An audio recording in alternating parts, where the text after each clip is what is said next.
Queridos amigos, estamos iniciando nuestra jornada en el día de hoy, en que la palabra del Señor viene a nuestro encuentro con el profeta Isaías. Estamos en el capítulo 58, 9b al 14. Cuando partas tu pan, brillará tu luz, nos dice Leitmotiv, idea central.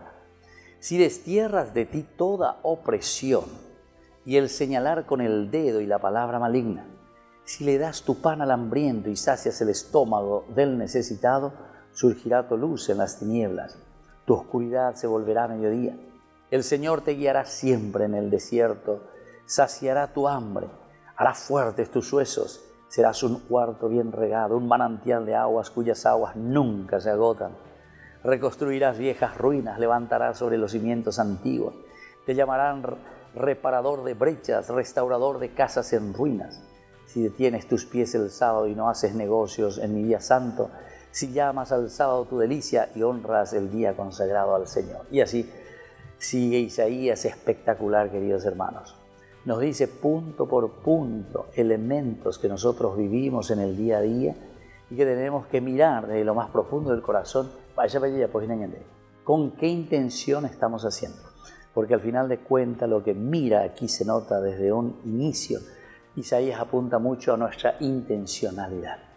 Ba'ere la yeyapoñaina, hamba eisha yeyapoñaina, hamare para la yeyapoñaina, ¿verdad? Porque podemos quedarnos en las cosas externas. Cuaresma, queridos hermanos, que es todo este camino, ¿verdad? Estos 40 días, como decimos, hasta nuestra Pascua. Es una preparación profunda, es tan importante la Pascua de Resurrección que necesitamos toda una Cuaresma, 40 días de preparación. Y así nos vamos sensibilizando con el profeta Isaías en este capítulo 58. Imagínense, si destierras toda opresión, el señalar el dedo, o sea, pene chismoso, pende arquere, neñe ereí, etcétera, etcétera.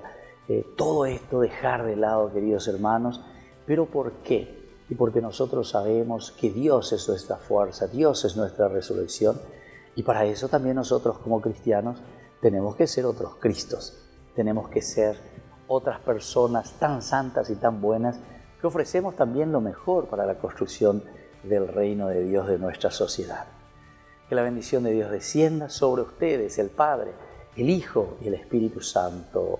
Amén.